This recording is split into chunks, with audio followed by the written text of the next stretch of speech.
बिस्मिल्लाहिर्रहमानिर्रहीम। अस्सलामुअलैकुम नाजरीन, मैं हूं उज़्मा और आप देख रहे हैं आपका चैनल स्ट्रॉन्ग उज़्मा। नाजरीन, इस्लाम में कहीं भी जायज़ नहीं है कि जॉइंट फैमिली सिस्टम हो। जॉइंट फैमिली सिस्टम किसी भी जगह पे मैं तो इसके सख्त अगेंस्ट हूँ, क्योंकि जॉइंट फैमिली सिस्टम के अंदर जो लोग रहते हैं, चाहे वो मेरे से इस बात से इख्तलाफ कर सकते हैं, लेकिन ये कहीं भी नहीं होना चाहिए, इसलिए कि वहाँ पे लोग समझते हैं कि हमारी इज़्ज़तें बड़ी महफूज हैं। ये जेठ का कमरा है, ये देवर का कमरा है, ये हस्बैंड वाइफ इस कमरे में रह रहे हैं, लेकिन सारे एक ही घर में रहते हैं। वहाँ पे बच्चियाँ बड़ी होती हैं, जवान होती हैं, उनके भी बच्चे होते हैं। आपको पता है आजकल के जो हालात जा रहे हैं, तो इस्लाम में तो कहीं भी नहीं है जॉइंट फैमिली सिस्टम। लोगों ने अपने बनाए हुए हैं कि कट्ठ में रहना चाहिए तो कट्ठ हैंज होना चाहिए। लोग अक्सर मैंने ये बातें सुनी। जॉइंट फैमिली सिस्टम की भेंट चढ़ने वाली एक मासूम सी लड़की मेरे साथ मौजूद है, जिसकी एज इस टाइम 20 से 21 साल है। 20 से 21 साल में बच्ची अभी सोचती है, पढ़ रही होती है, स्कूल गोइंग होती है, कॉलेज गोइंग होती है, या यूनिवर्सिटी में जा रही होती है। बच्ची की शादी 15 साल की उम्र में की। क्यों की, इसकी वजह भी इनकी वालदा से पूछेंगे। उसके बाद जिस घर में शादी हुई, हस्बैंड जो होता है वो आपका मुहाफ़िज़ होता है, उसके कंधे बड़े मजबूत। आप समझते हैं कि बाप के बाद अगर कोई आपको तहफ़्फ़ुज़ देने वाला तो वो आपका हस्बैंड है। वो सारे ज़माने के आगे आपके साथ खड़ा हो जाता है कि मेरी बेगम है, इसकी तरफ कोई आँख उठा के भी ना देखे। लेकिन यहाँ पे हस्बैंड एक ऐसा दरिंदा था, कोशिश इंशाल्लाह करूँगी कि उसकी शक्ल भी ज़रूर सामने लाऊँ। अपने सगे भाई और अपने बाप के हाथों अपनी बेगम की इज़्ज़त नीलाम करवाने वाला वो दरिंदा शख्स जब आप देखेंगे तो उसको सरेआम एक तो कोड़े मारने चाहिए, वट्टे मारने चाहिए, उसको मार मार के चौक के अंदर खड़े करके सज़ा देनी चाहिए। जो भी उसने इस बच्ची के साथ किया। 2 बेटियों की माँ है, मासूम सी बच्ची आपको कहीं से नज़र आ रही है, जो अपनी गोद भी इस टाइम खाली करके बैठी हुई है, और उन्होंने डाइवोर्स भी दे दी है जब इसने आवाज़ उठाई। एक तो हमारे मुल्क के अंदर जब आप आवाज़ उठाते हैं उसको दबा दिया जाता है। किसी एक को चुराहे के अंदर अगर सज़ा दी जाए तो दोबारा मेरे ख्याल में मुआशरा जो है सुधर सकता है। सोसाइटी में बड़े सारे प्रॉब्लम्स को हम सॉल्व कर सकते हैं। हम जानते हैं सुंदस से कि इसने वहाँ पे 5 साल ज़िंदगी के कैसे गुजारे। अस्सलाम वालेकुम। वालेकुम सलाम। मुझे ये बताएं कि आपकी शादी को कितने साल हो गए थे जब आप वहाँ से अब वापस आई हैं? मेरी शादी को 5 साल हो गए हैं। ये आपके रिश्तेदार थे जिनमें शादी हुई है? नहीं, ऊपर है। इकट्ठे रहते थे? हाँ जी। एक ही घर में? हाँ जी। कितने लोग? मैं और मेरी जेठानी। अच्छा। और मेरे ससुर।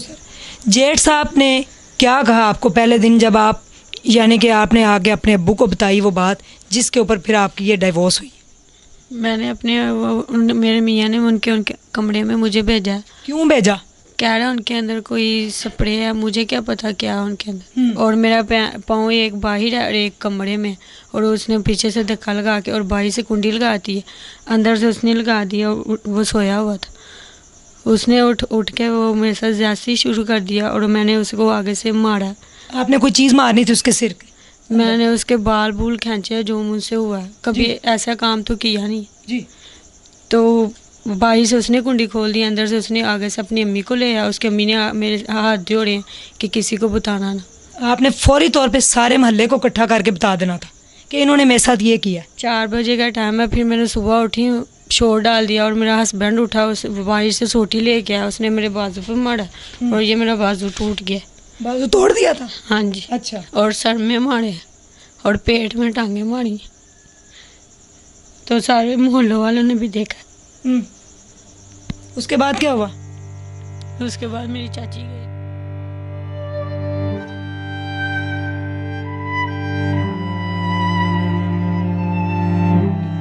वो उसके सामने भी मुझे मारा इन्होंने, और मेरी चाची गुस्से से मुझे उधर से ले आई है, और इधर आके मैंने फिर पापा को बताया, और मेरे पापा मुझे थाने ले गए। थाने जाके रिपोर्ट दी है तो उन्होंने बात ही नहीं सुनी पुलिस वालों ने। उधर से उन्होंने पैसे दे दिए थे, और मीडिया पे मैं गई हूँ पहले भी। ये ज्यादती उन्होंने आपके साथ एक ही बार की कि उससे पहले भी करते थे? नहीं, उसके बाद पहले छेड़ते थे, नंगा हो जाता था कभी। कौन? मेरा जेठ। आपके सामने घर के अंदर ही? हाँ जी। उसकी बेगम कहाँ होती थी? उसकी बेगम वो चूल्हे के पास होती थी, और मेरा झाड़ू का काम था, वो सुबह सुबह धूप होती थी और सुबह सुबह लगा लेती थी। छोटी छोटी हैं तो मेरी बेटियाँ हैं, वो रोती रहती, इस वजह से मैं सुबह सुबह काम कर लेती। तो वो गांव वाले हैं, सुबह सुबह वो दूध होता है, वो दूध छोड़ के आ जाता था। जेठ आपका? हाँ जी। आपने अपने ससुर को नहीं भाई ये बात बताई? ससुर को भी, सास को भी, अपनी नंद को भी, इधर जोनसी है उसको भी बताया, अपनी जेठानी को भी बताया, अपने हस्बैंड को बताया। वो कहता मैं क्या करूँ, अपने भाई को मार दूँ। मेरी सास कहती ऐसी होती हैं, वो मुड़वाने भी आ जाती हैं, तुम ये चाहती कि हमारे बेटे मर जाएं। उसके बाद फिर आपके ससुर ने कोई आवाज़ नहीं उठाई आपके लिए? उसकी उम्र कितनी है बाबा जी की? 80 साल है। 80 साल के बाबा जी हैं? हाँ जी, उसको भी बताया। उसने आप ऊपर से इतनी इतनी गंदियाँ गालियाँ निकाली जो सी बहू को नहीं निकालती। आपको? हाँ जी, साथ में मेरी मामा को भी, मेरे पापा को भी। बेटियां आपकी कितनी हैं? एक 3 साल की और एक 1.5 साल की। तो वो आपने उनको दे दी? हाँ जी।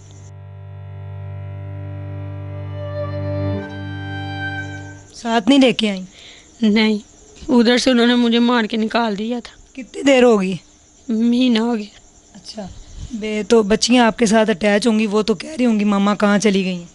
हाँ जी, वो रोती हैं।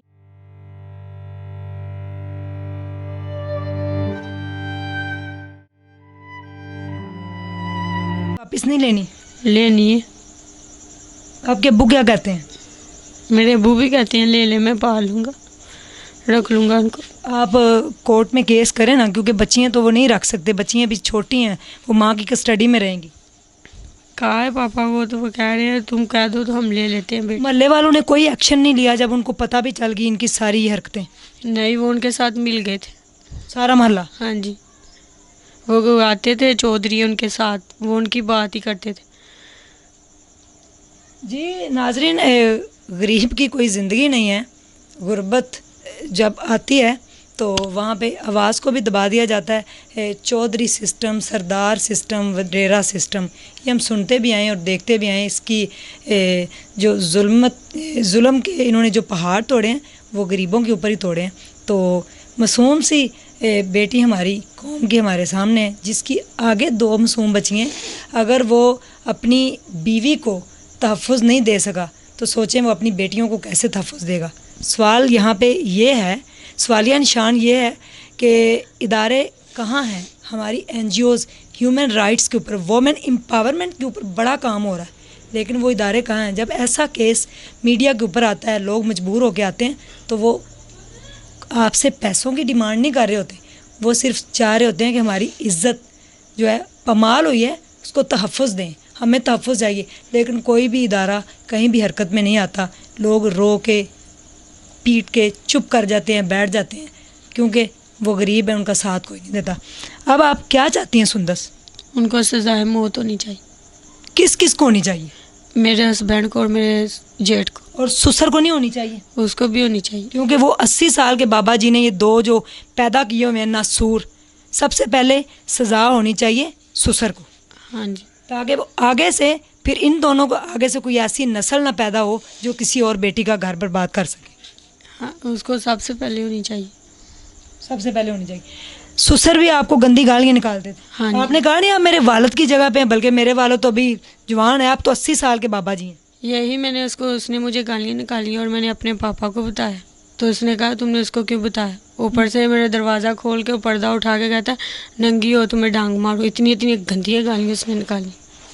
जी इनका बच्चा भी ज़ाया हो गया, उन्हीं की मार पीट के अंदर बाजू भी तोड़ा गया, टांगें पेट में मारी गई, सर में डंडे मारे गए। मासूम सी लड़की के साथ इतना जुल्म, ये कोई एक गांव या कोई अंदरूनी सिंध का दूर इलाका नहीं है, वहाँ पे कोई गांव नहीं है जहाँ पे किसी की आवाज़ नहीं कोई उठा सकता। लाहौर शहर के अंदर ये वाक़या हुआ है और ये लाहौर शहर की ही स्टोरी है। ये शरकपुर में रहते हैं लेकिन ससुराल इनका लाहौर शहर के अंदर है।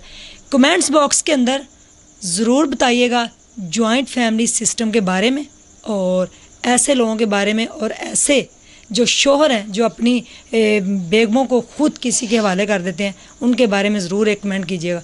ढेर सारा ख्याल रखिएगा और इंशाअल्लाह अज़ीज़ मैं चाहूँगी कि ये जो सुंदस है मेरे साथ, इसका फ्यूचर जो है इंशाअल्लाह ब्राइट हो। इसके फ्यूचर के लिए इंशाअल्लाह कोई इदारा काम करे ना करे, मैं ज़रूर करूँगी और मैं इसको एक इज़्ज़त की ज़िंदगी दूँगी इंशाअल्लाह। ये सोसाइटी में सार उठा के जिएगी भी और अपनी बेटियों को वापस भी लेगी इंशाअल्लाह, ये मेरा वादा है आपसे। Thank you so much. ढेर सारा ख्याल रखिएगा। सुंदर और उसकी बेटियों के लिए ज़रूर दुआ कीजिएगा। अल्लाह हाफिज़।